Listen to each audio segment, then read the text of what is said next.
अतीक और अशरफ की हत्या के मामले में सुप्रीम कोर्ट में सुनवाई है।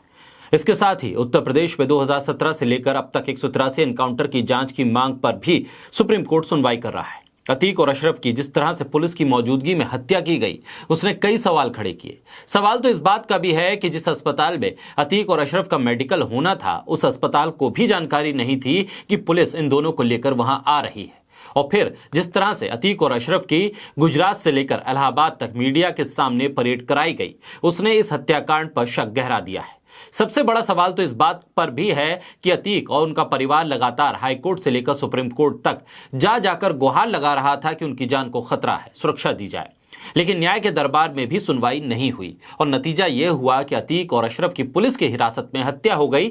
जय श्री राम के नारों के बीच बीजेपी के कार्यकर्ताओं ने जश्न मनाया और योगी सरकार के मंत्री इसे आसमानी फैसला बताते रहे। लेकिन अब सुप्रीम कोर्ट ने भी इस हत्याकांड पर योगी सरकार से सवाल पूछे।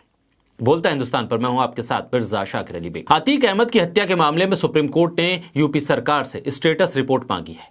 सुप्रीम कोर्ट ने यूपी सरकार पर सवाल उठाए, कहा है कि हमने ये घटना टीवी पर देखी है। अदालत ने पूछा कि अतीक और अशरफ को मेडिकल के लिए एम्बुलेंस से लेकर क्यों नहीं गए।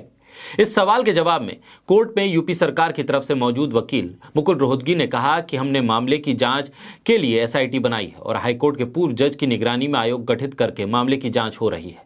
रोहतगी के इस बयान पर याचिकाकर्ता ने बीच में ही टोकते हुए कहा कि मैं 2017 से अब तक हुए एनकाउंटर की जांच की मांग कर रहा हूं। इस मामले में 3 हफ्ते बाद सुनवाई होगी। इस पूरे हत्याकांड की निष्पक्ष जांच के लिए 2 याचिकाएं दायर की गईं।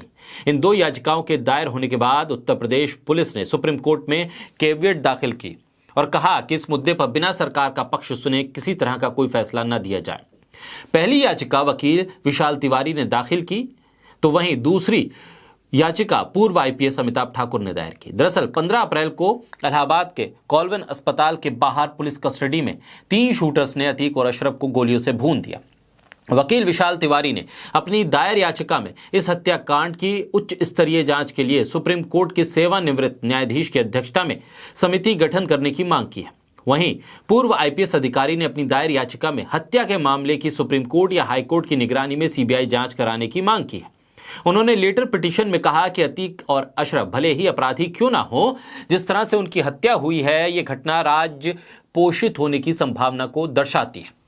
कोर्ट ने यूपी सरकार से आने वाले 3 हफ्तों के अंदर अतीक और अशरफ हत्याकांड की स्टेटस रिपोर्ट दाखिल करने के लिए कहा है।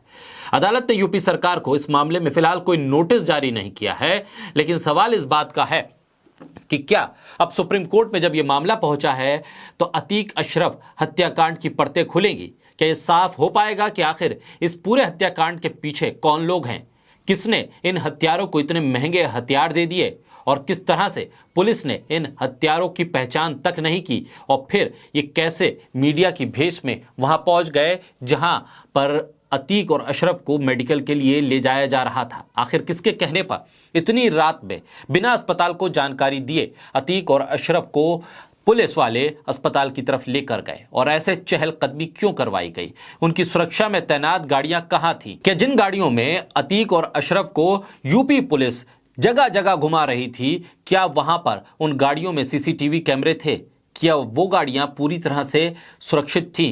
क्यों खुली हुई जीप में, पीछे से खुली हुई जीप में अतीक और अशरफ को बार बार एक जगह से दूसरी जगह यूपी पुलिस ले जाती रही?